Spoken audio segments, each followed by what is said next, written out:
सर्वभावान्तरक्षिदे वन्दितु सर्वसिद्धे धुवमचलमणोवमं गदिं पत्ते भोक्ष्यामि समय पाहुर नमो सिद्ध केवली भरिहरि। ईयरफोन लगाए, आवाज आ रही है सभी को अच्छे से?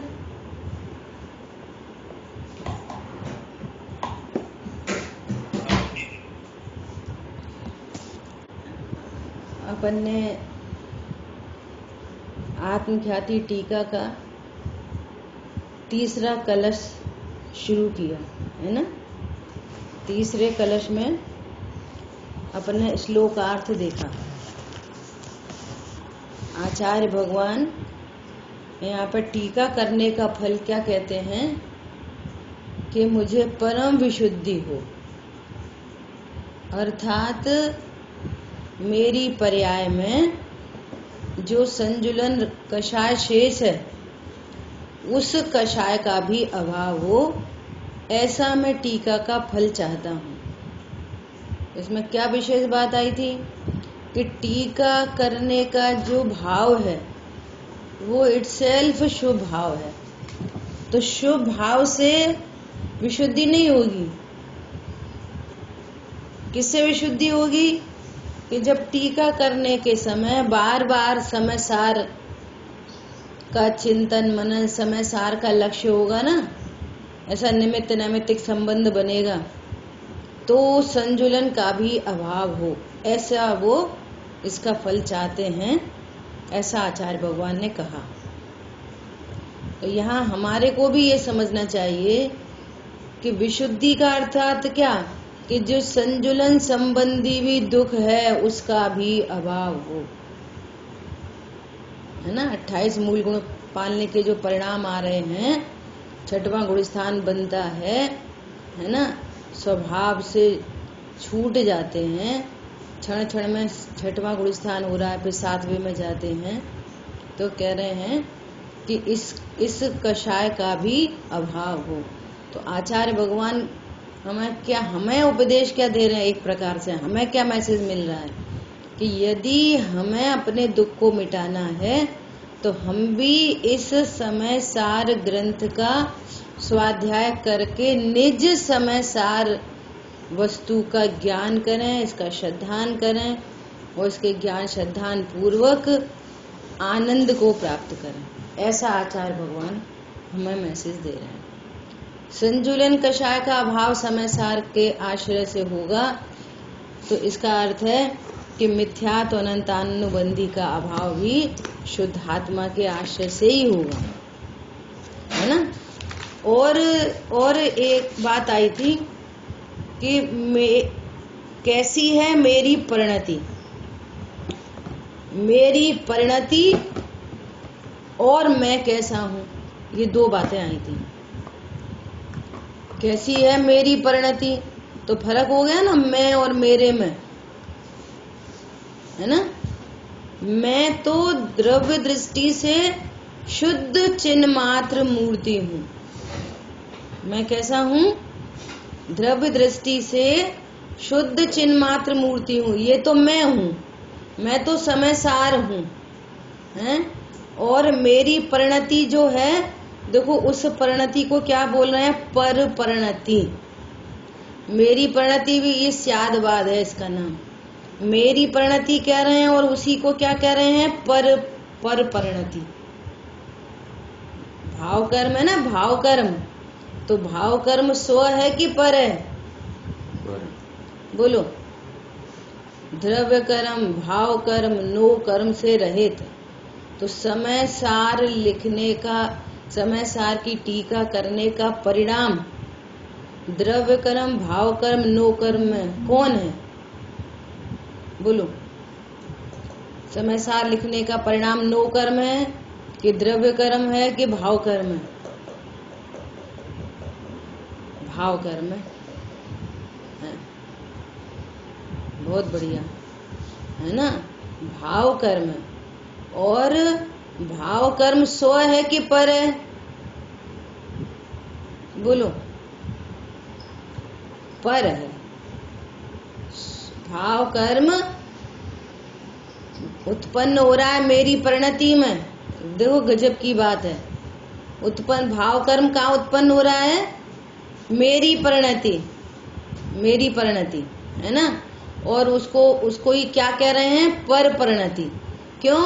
क्योंकि ये मेरा स्वभाव नहीं है ना। और उसका कारण कौन है? उसका कारण तो मोह कर्म का उदय। तो यहाँ किस मोह कर्म का उदय? चारित्र मोहिनी कर्म का उदय, वो भी संजुलन जाति का, है ना। तो ये सब चर्चा होती है अपनी विशेष। तो उदय रूप विपाक और उसका अनुभाव्य रागादि परिणाम, इससे मेरी परिणति कलमाशित मैली हो रही है। बताओ, संजुलन कषाय जो उत्पन्न हो रही है, जिस कषाय में पत्नी दुकान मकान बच्चे के परिणाम नहीं हो रहे, जिस कषाय में डायरेक्ट देवशा गुरु का भी लक्ष्य नहीं दिख रहा, जिस परिणाम में समय सार की टीका करने का भाव है, उसको क्या बोल रहे हैं? इधर से देखेंगे कषायों के एंगल से तो कहेंगे कितना उत्कृष्ट भाव है? आराधना और प्रभावना, ये प्रभावना के लिए तो कर रहे हैं आचार्य भगवान कि सब जीव पढ़ेंगे सुनेंगे, इसका अर्थ भावार्थ निकाल के दे रहे हैं, है ना। उसमें न्याय बता रहे हैं, हेतु बता रहे हैं आचार्य भगवान अमृतचंद आचार्य देव। तो किसके लिए कर रहे हैं? निज के लिए भी कर रहे हैं, सो आराधना कि मेरी परिणति परम विशुद्ध हो, और अन्य जीवों के लिए भी लिख रहे हैं, है ना। ऐसा तो आराधना और प्रभावना, ये कैसा परिणाम है? प्रभावना। तो लोक में इसको उत्कृष्ट परिणाम कहा जाता है, लेकिन आचार्य भगवान क्या कह रहे हैं कि मेरी परिणति मैली हो रही है इस परिणाम से। क्यों? कि ये शुभ भाव है, ये बंध का हेतु है। जिस समय शुभ भाव उत्पन्न होता है, स्वभाव का आश्रय नहीं है, इस समय पर का लक्ष्य हो रहा है ना। और निज स्वभाव के आश्रय से सर्व राग का अभाव होता है। हम भी ऐसा मैसेज लें, जब भी हमारा ज्ञान पर लक्ष्य करता है तो पर रूप तो होता नहीं है ना। तो विचार करना चाहिए कि ये कोई सुखी होने का उपाय नहीं। ऐसा। अब भावार्थ पढ़ते हैं। आचार्य देव कहते हैं कि शुद्ध द्रव्यार्थिक नय की दृष्टि से, शुद्ध द्रव्यार्थिक नय की दृष्टि से तो मैं शुद्ध चैतन्य मात्र मूर्ति हूँ। ये शुद्ध द्रव्यार्थिक नय की दृष्टि क्या है? देखो, वस्तु में, विश्व की प्रत्येक वस्तु में दो स्वभाव हैं, एक द्रव्य स्वभाव और एक पर्याय स्वभाव, है ना। द्रव्य स्वभाव बोले तो अनंत गुणमयी अभेद सत्ता, और पर्याय स्वभाव बोले तो जिसमें उत्पाद व्यय होता है। जो मूल कॉन्सेप्ट है ना, वो कहीं नहीं जाएगा, उत्पाद व्यय ध्रुव युक्तम सत, है ना। तो विश्व की प्रत्येक वस्तु में ऐसे दो स्वभाव हैं, एक द्रव्य स्वभाव और एक पर्याय स्वभाव। अब यहाँ द्रव्य दृष्टि क्या है? द्रव्य दृष्टि तो द्रव्य दृष्टि है कि जो द्रव्य पर्यायात्मक वस्तु में से जो मुख्यता से द्रव्य का अनुभव कराए। वस्तु कैसी है? द्रव्य पर्यायात्मक, और जो मुख्यता से, ऐसा कह सकते हैं कि जो पर्याय को गौड़ करे और मुख्यता से द्रव्य का अनुभव कराए। ऐसा अनुभव करना हमें आता है कि नहीं आता है? आता है। कैसे? ये सोने का एग्जाम्पल है सीधा सीधा। कैसा कि सोने की खदान है ना, और सोने की खदान में वो सुनार समझो 100 किलो मिट्टी खरीदता है, सोने की खदान 100 किलो को, और है ना, तो वो किसको खरीदता है, मिट्टी को कि सोने को? इसका नाम है द्रव्य दृष्टि।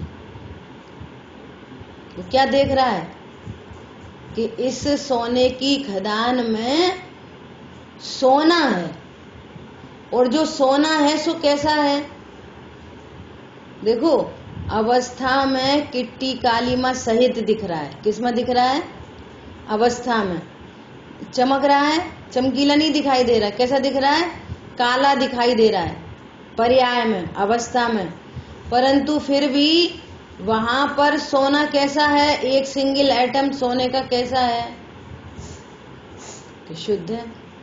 और जब वो खदान की मिट्टी में से शुद्ध सोना जानता है कि इसमें से 100 ग्राम सोना है, इसमें इस मिट्टी में कितना है? 100 ग्राम सोना। तो किट्टी कालीमा के सहित की मिट्टी में वो 100 ग्राम सोना देख लेता है। इसका क्या अर्थ है? अब कोई बोले कहाँ है इसमें सोना, कहाँ है, कुछ चमक तो है नहीं रहा, कहाँ है सोना? तो कुम्हार को मिट्टी दिखती है और सुनार को सोना दिखता है। इसका नाम है द्रव्य दृष्टि। वो जो सुनार इसके द्रव्य दृष्टि से इसमें सोना है ऐसा नहीं जाने, परिपूर्ण है, शुद्ध है, तो पता चले वो उसी मिट्टी के घड़े बना रहा है। उसी मिट्टी के क्या कर रहा है? घड़ा बना रहा है। और सुनार उसी मिट्टी से प्रोसेसिंग करके सोना बना रहा है, सो माला माल हुआ है। हमारी बात समझ में? ऐसी देह दृष्टि वाले कह रहे हैं अभी हम एक इंद्रिय हैं, 2 इंद्रिय हैं, पंचेंद्रिय हैं, हिंदू हैं, मुसलमान हैं, मुमुक्षु हैं, नॉन मुमुक्षु हैं, स्त्री हैं, पुरुष हैं। ये किसकी दृष्टि है? ये देह दृष्टि, चमड़े की दृष्टि है ना। और फिर हमें तो पर्याय में राग है, द्वेष है, हम अज्ञानी है, मोही है, ये पर्याय दृष्टि। और इनके बीच में जो अपने को परिपूर्ण शुद्ध, क्या बोल रहे हैं? शुद्ध द्रव्यार्थिक, द्रव्यार्थिक न्याय भी नहीं कह रहे, क्या बोल रहे हैं? शुद्ध द्रव्यार्थिक न्याय की दृष्टि से। द्रव्यार्थिक न्याय समझ में आया? जो द्रव्य पर्यायात्मक वस्तु में से मुख्यता से द्रव्य का अनुभव कराए। कैसे द्रव्य का अनुभव कराए? शुद्ध द्रव्य का अनुभव कराए। बोलो इस लाइन को कौन बोलेगा फटाफट से, जल्दी?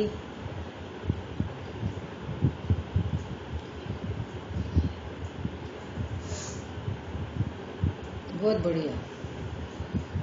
अजय भैया बोलिए।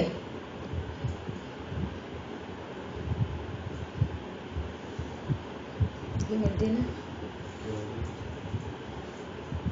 अजय भैया।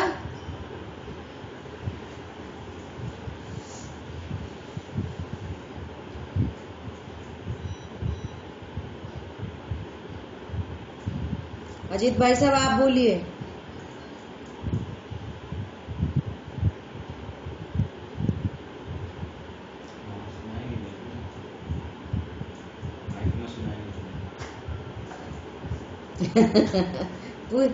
पूरी बात बोलिए।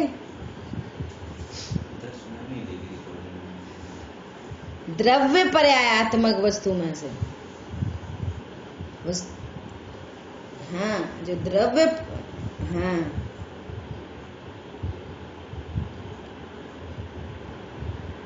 हाँ मुख्यता से द्रव्य का अनुभव कराए। भाई साहब बोलेंगे।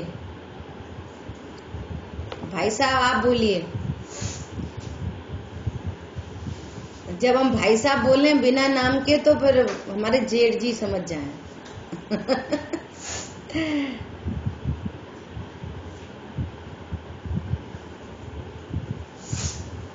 चलो आगे पढ़ते हैं।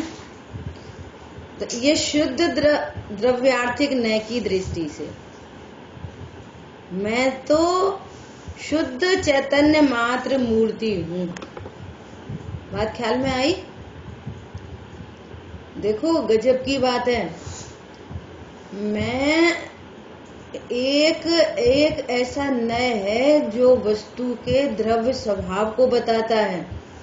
और द्रव्य स्वभाव कैसा है? अनादि से शुद्ध है, अनादि काल से शुद्ध है। और समझ लो शुद्धता होने पर भी अशुद्धता का अनुभव करना महापाप है, शुद्ध होने पर भी, है ना। शुद्ध शब्द का अर्थ टोडरमल जी ने मोक्षमा प्रकाशक जी में किया है, स्व से अभिन्न पर से भिन्न, शुद्ध, है ना। और आज की भाषा में बोले यदि शुद्ध शब्द का अर्थ है शुद्ध अर्थात सुरक्षित, अनटच, इफेक्टलेस, फुल्ली सेफ, ये शुद्ध शब्द का अर्थ है। शुद्ध मैं द्रव्य कर्म, भाव कर्म, नो कर्म से कैसा हूं? इनसे अनटच, इफेक्टलेस, फुल्ली सेफ हूं, ऐसा। देखो शुद्ध द्रव्य स्वभाव उपस्थित है, उसको शुद्ध नहीं करना, लेकिन शुद्धता का ज्ञान नहीं है। अब देह को देख के कह रहे हैं अरे हम तो अशुद्ध हैं, हम तो कैसे कैसे खाने पीने के परिणाम उत्पन्न हो रहे हैं। तो ये कैसी दृष्टि है? ये बोलो, ये पर्याय दृष्टि है, पर्याय दृष्टि। और पर्याय दृष्टि सो मिथ्या दृष्टि। पज्य मूढ़ा पर समय, वो मात्र पर्याय का अनुभव करता है, मात्र पर्याय का। और यहाँ पे क्या कह रहे हैं? मुख्यता से शुद्ध द्रव्य का, पर्याय को गौड़ करके, अभाव करके नहीं, पर्याय को गौड़ करके, द्रव्य पर्यायात्मक वस्तु, इसमें से मुख्यता से द्रव्य का अनुभव कराए, इसका नाम है शुद्ध द्रव्यार्थिक न की दृष्टि। अनुभव कराए, अनुभव, वो दृष्टि, शुद्ध द्रव्यार्थिक न और उसकी दृष्टि, ऐसा है ना। कैसा हूं मैं वर्तमान में शुद्ध हूं, मुझे शुद्ध होना नहीं है, मुझे शुद्ध होना नहीं है, मैं शुद्ध हूं। तो कह रहे हैं आचार्य भगवान तो कह रहे हैं मेरी परिणति अशुद्ध है। अब ये मुख्यता से पर्याय का अनुभव कराए, पर्यायार्थिक न, है ना। तो वो पर्याय का जब लक्ष्य हुआ तो पता चला कि पर्याय में राग है ना। तो पर्याय में राग होने पर भी मैं कैसा हूं?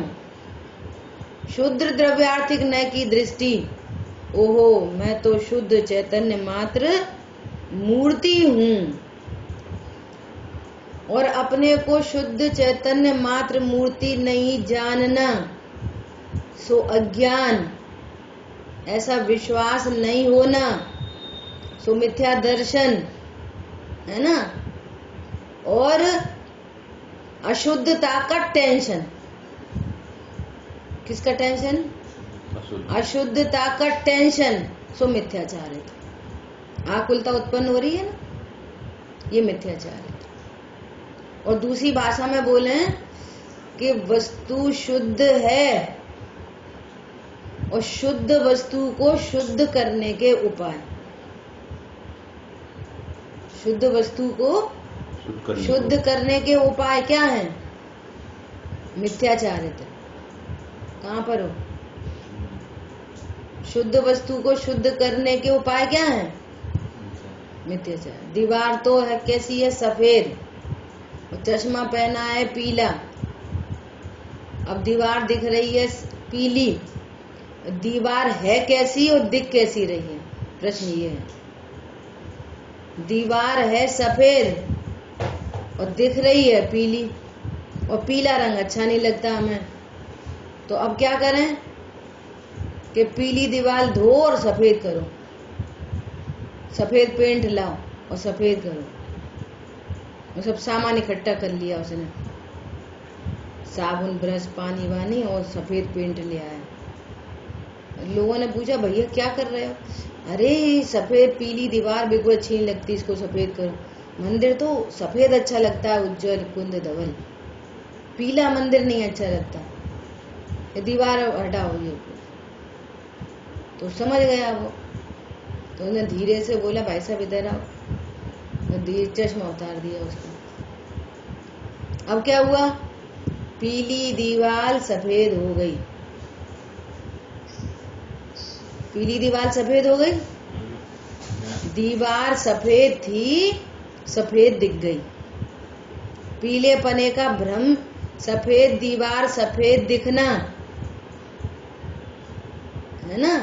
ये क्या है? ये सच्चा ज्ञान हो गया, और पीले पने का भ्रम मिट गया, और सफेद करने के उपाय खत्म हो गए। अरे बात समझ में? बोलो कितना गजब का मार्ग है। इसको कहते हैं अकर्ता ज्ञायक, इसको कहते हैं अपने परिपूर्ण पने का, अपने शुद्ध पने का। ये शुद्ध द्रव्यार्थिक दृष्टि अपने को शुद्ध बताती है, बताती है नहीं, हूं तो वो बताती है। क्या? शुद्ध द्रव्यार्थिक न वस्तु को, वस्तु शुद्ध है तो शुद्ध वस्तु को शुद्ध बताता है। शुद्ध द्रव्यार्थिक न वस्तु शुद्ध द्रव्यार्थिक न से शुद्ध नहीं है, हाँ शुद्ध है, उसको शुद्ध बताने वाला न वो शुद्ध द्रव्यार्थिक न है। ऐसा नहीं निश्चय से शुद्ध है, व्यवहार से अशुद्ध है, ऐसा नहीं।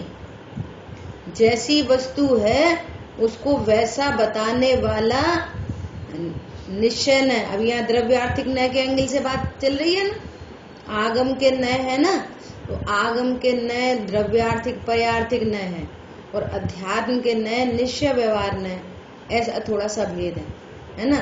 तो ये परम शुद्ध निश्चय न कहो या शुद्ध द्रव्यार्थिक न कहो, इन दोनों के विषय त्रिकाली ध्रुव भगवान आत्मा, तो एक ही बात है। शुद्ध द्रव्यार्थिक न कहो या परम शुद्ध निश्चय न कहो, एक ही बात है। ऐसा तो बोलो, अब जो ज्ञान ऐसा द्रव्य पर्यात्मक वस्तु में से ऐसे शुद्ध स्वरूप का जो अनुभव करता है वो आनंदित होता है।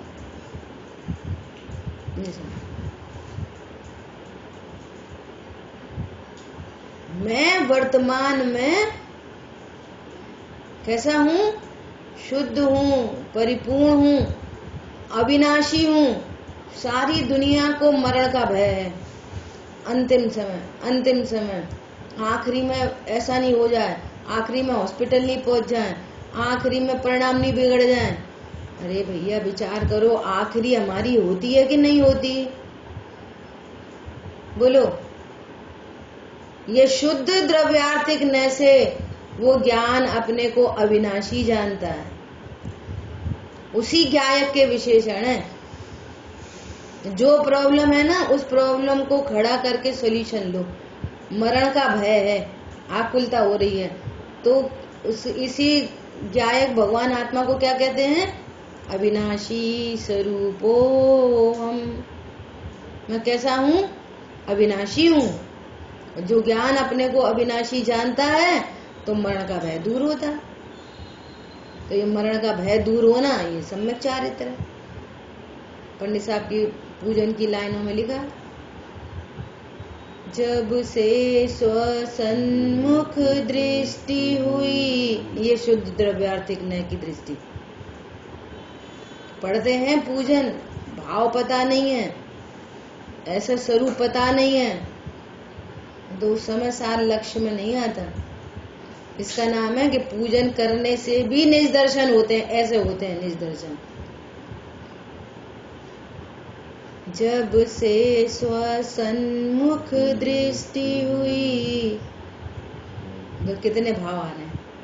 स्वसन्मुख दृष्टि हुई अर्थात द्रव्य कर्म, भाव कर्म, नो कर्म की दृष्टि नहीं हुई, क्योंकि द्रव्य कर्म, भाव कर्म, नो कर्म पर हैं।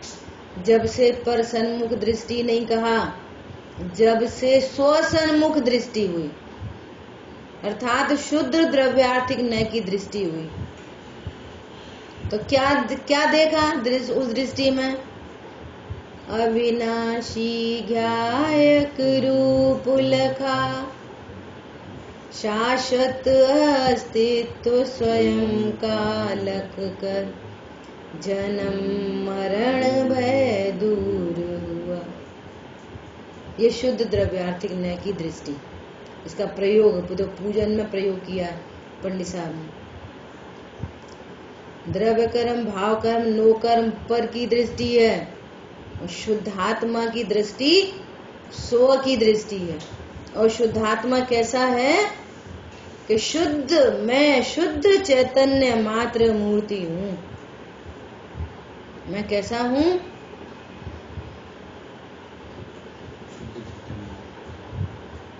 बच्चे जाने क्या क्या काम करते हैं। एक बच्चे ने वीडियो बना के भेजा, वो एक बच्चा कह रहा है मैं गरीब हूँ, एक कह रहा है मैं अमीर हूँ, और क्या कह रहा है? मैं मिडिल क्लास हूँ, मैं हाई क्लास हूँ। है उसमें एक सुमत जी भाई साहब का डाल दिया।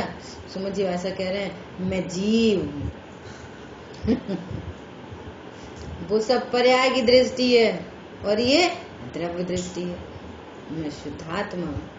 अब मैं शुद्धात्मा हूँ, तो शुद्धात्मा कैसा है? कैसा है शुद्धात्मा?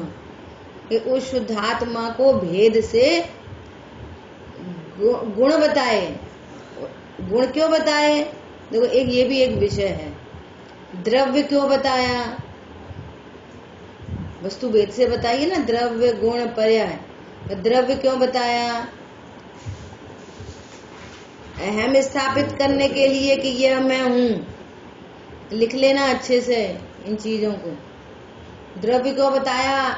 सर्वज्ञ देव ने, आचार्य भगवान ने, अहम स्थापित करने के लिए कि तुम जीव द्रव्य हो।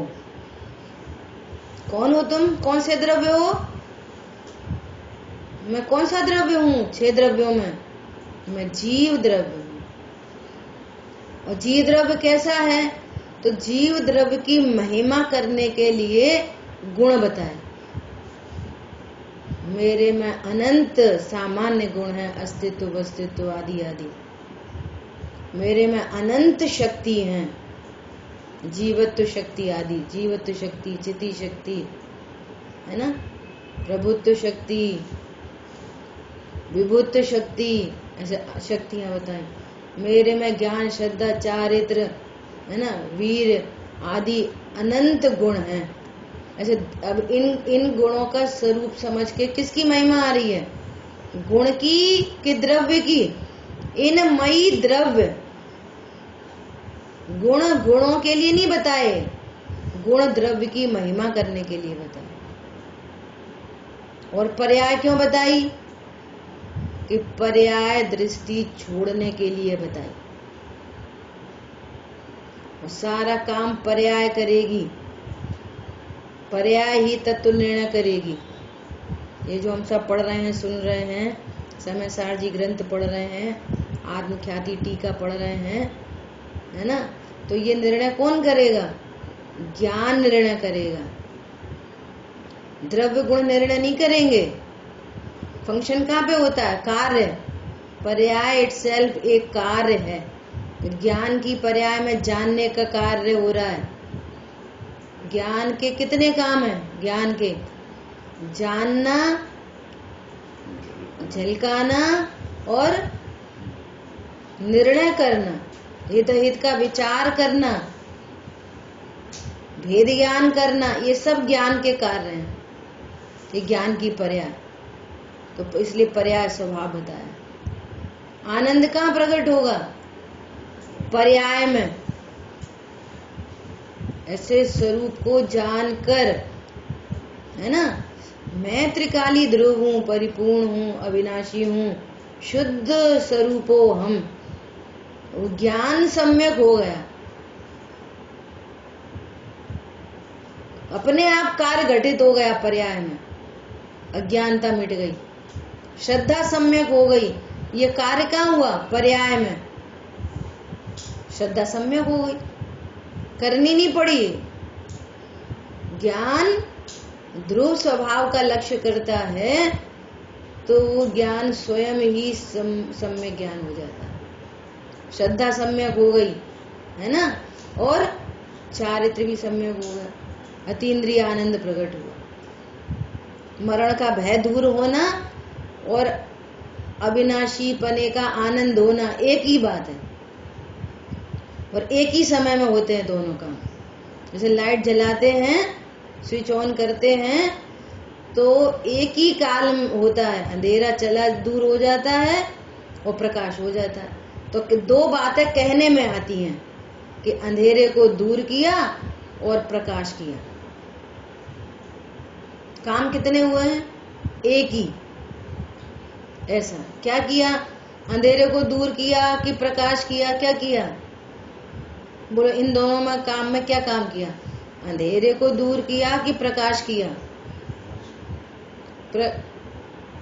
नहीं, न अंधेरे को दूर किया न प्रकाश किया, स्विच ऑन किया। स्विच ऑन हुआ तो क्या कहा? स्विच ऑन किया है। न मिथ्या दर्शन दूर किया और न सम्यक दर्शन किया। क्या किया? त्रिकाली ध्रुव भगवान आत्मा जाना, भेद ज्ञान किया।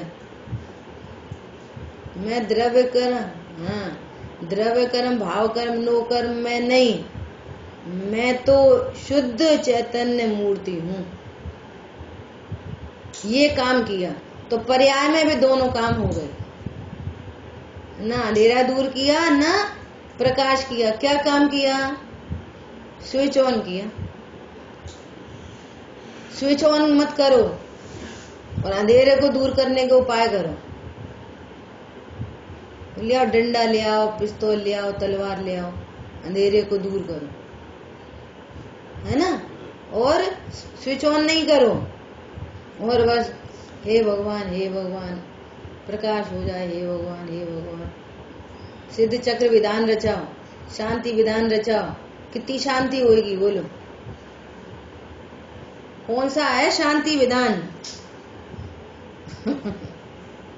कौन सा शांति विधान है? भूतार्थ यज्ञ द्वारा मैं भी प्रभु बनूंगा। कौन सा है शांति विधान?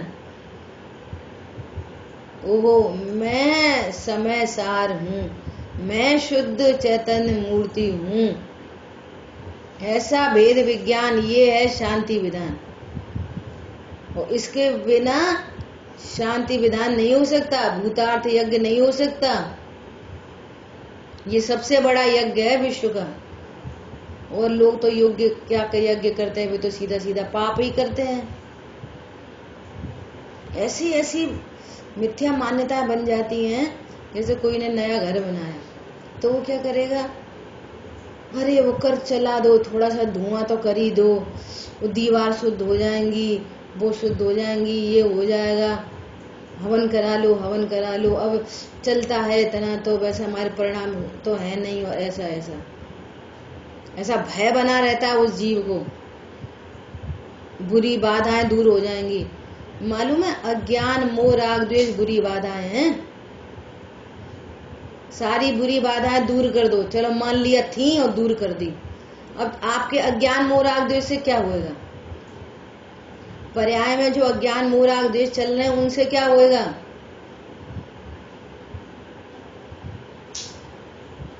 बाधाएं दूर हो जाएंगी सारी। घड़ी घड़ी पर्याय में आकुलता उत्पन्न होती है। बुरी बाधाएं क्या हैं? अज्ञान, मोह, राग, द्वेष। और शांति विधान क्या है? बोलो, शांति विधान क्या है?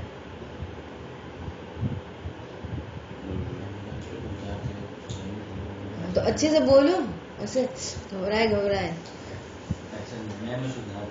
हाँ, मैं शुद्धात्मा हूँ, ऐसा निर्णय, ऐसा अनुभव, ये शांति विधान है।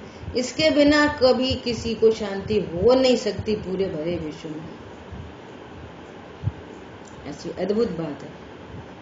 देखो क्या कह रहे हैं, किंतु मेरी परिणति मोह कर्म के उदय का निमित्त पाकर के मैली है, रागादि रूप हो रही है। देखो मेरी परिणति राग रूप हो रही है। परिणति कौन सी परिणति?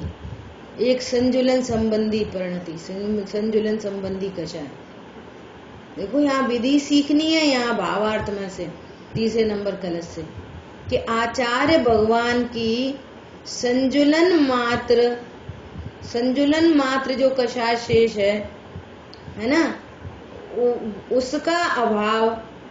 उसका अभाव शुद्ध द्रव्यार्थिक न्याय की दृष्टि से होगा। तो यहाँ तो चार चट्टानें बनी हैं, एक मिथ्यात्व की, और मिथ्यात्व के साथ ही अनंतानुबंधी होती है। एक मिथ्यात्व और अनंतानुबंधी की चट्टान, फिर दूसरी अप्रत्याख्यान की चट्टान, फिर प्रत्याख्यान की, और फिर संजुलन की। आचार्य भगवान की 3 चट्टानें टूट चुकी हैं। मोह की चट्टान टूटी, शांति निर्जर बह रहा, ये है शांति विधान। क्या वो समझते हैं? वो शांति, वो पढ़ेंगे ना शांति पाठ, ये तो कलश लेंगे तो उसमें ड्रॉप पानी गिराएंगे, तो ड्रॉप टूट नहीं जाए तो समझ रहे ये शांति धारा है। भैया ज्ञान में मैं ज्ञायक हूँ, ऐसा निर्णय जो बह रहा है, ये शांति धारा है। वो समझ रहे हैं, वो शांति धारा। तो आचार्य भगवान की मोह की चट्टान टूट चुकी है ना।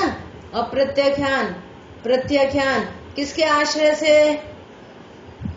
एक ज्ञायक के आश्रय से। मैं तो एक शुद्ध चैतन्य मात्र मूर्ति हूँ, चैतन्य मात्र मूर्ति। हरी बात समझ में? संजुलन अकेली शेष है, वो भी इसके आश्रय से अभाव होगा। तो यहाँ पे 4 चट्टानें बंधी हैं, तो इनका अभाव किससे होगा? मैं अभी अपने को क्या जानूं? बोलो। और मैं अभी वास्तव में समय सार हूं कि नहीं? जीव द्रव्य कैसा है? द्रव्य गुण पर्याय वाली पूरी वस्तु कैसी है? त्रिकाली ध्रुव कैसा है? पर्याय में क्या उत्पन्न हो रहा है? बोलो। अज्ञान किसे कहते हैं? अज्ञान क्या है? मोह क्या है? राग द्वेष क्या है? बोलो, अज्ञान क्या है?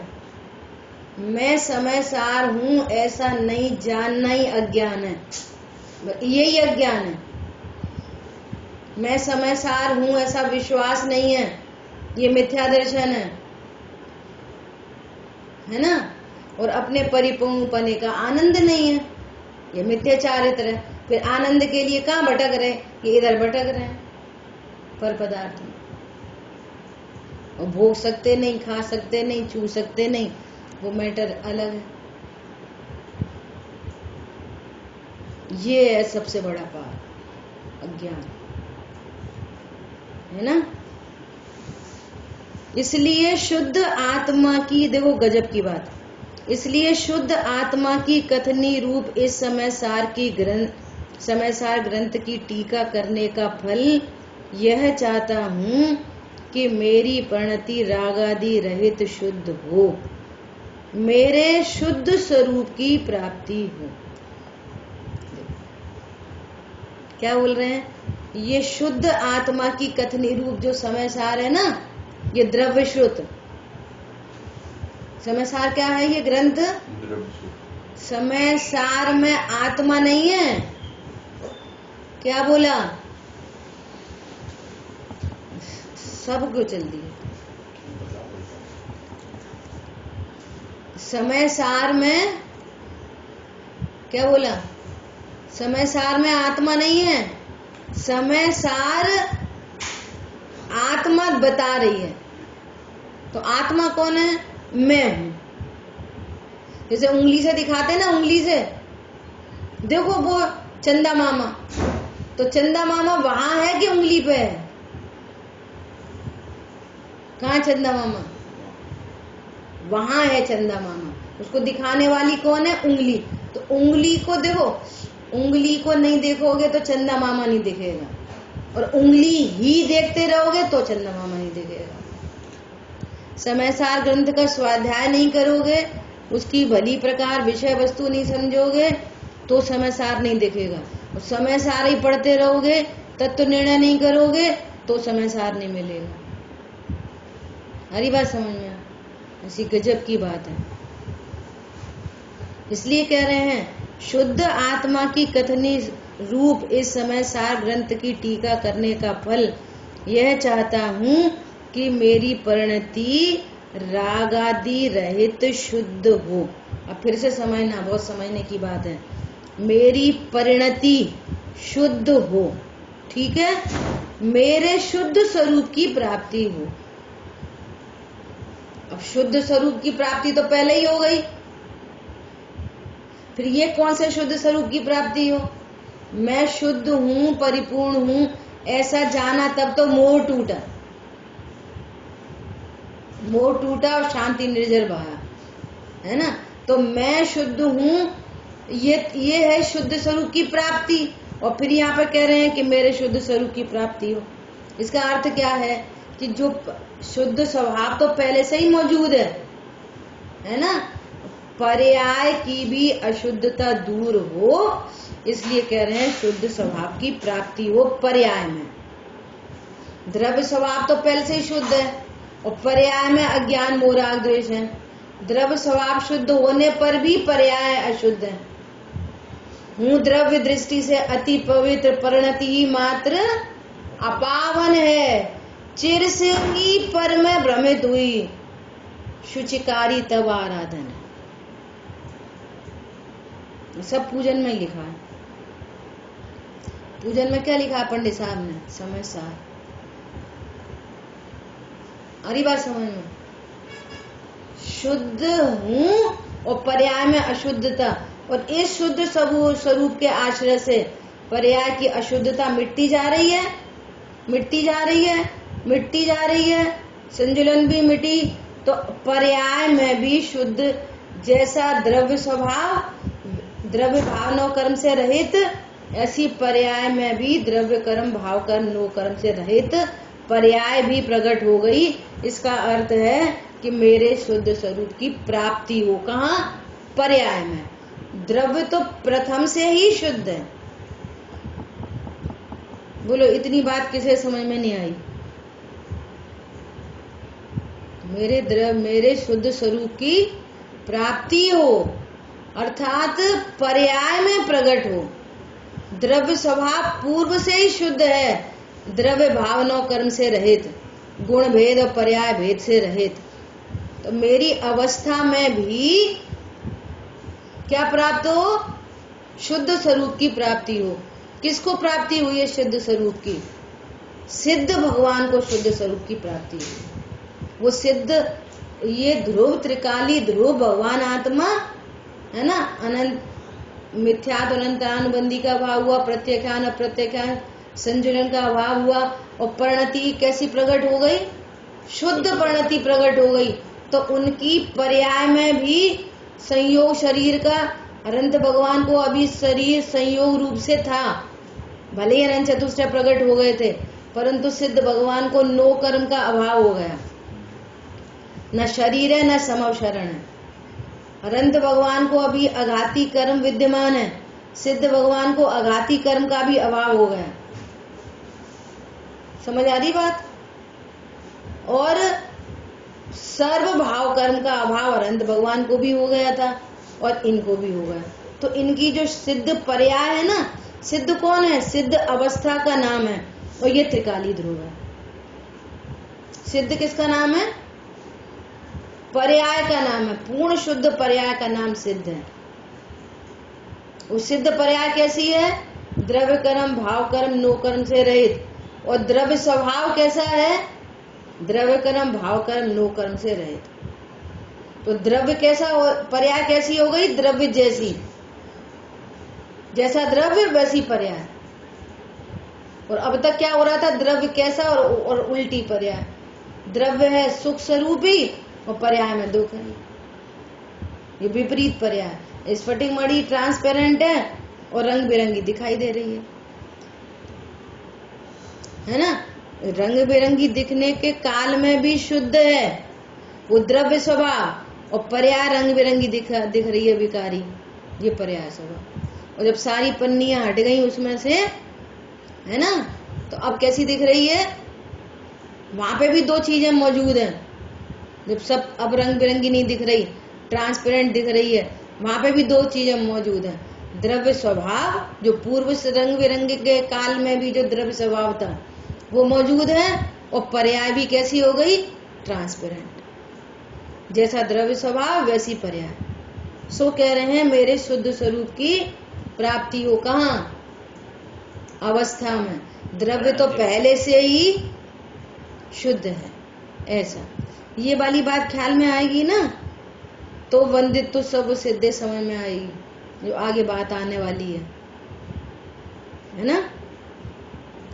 फिर क्या कह रहे हैं? मैं दूसरा कुछ भी नहीं चाहता। क्या नहीं चाहता? ख्याति, लाभ, पूजा आदि। अरे लोग कहेंगे आज अमृतचंद आचार्य देव ने कितनी बढ़िया टीका करी, ये नहीं चाहता इस टीका का फल। इस प्रकार आचार्य ने टीका करने की प्रतिज्ञा गर्भित उसके फल की प्रार्थना की है कि मुझे परम विशुद्धि हो, है ना? इस प्रकार अपने अमृतचंद आचार्य भगवान के 3 मंगलाचरण, देव, शास्त्र, गुरु, ये 3 मंगलाचरण उन्होंने किए, अर्थात कलश चढ़ाए समय सार ग्रंथ के ऊपर, है ना? अब कल से अपनी कुंद आचार्य भगवान का पहला मंगलाचरण अब शुरू होगा, है ना? तो शेष चर्चा कल करेंगे। जिन वाणी के ज्ञान से सूझे लोकालोक, सो वाणी मस्तक नमस्कारित। बोलिए द्वारशांग मई जिनवाणी माता की जय।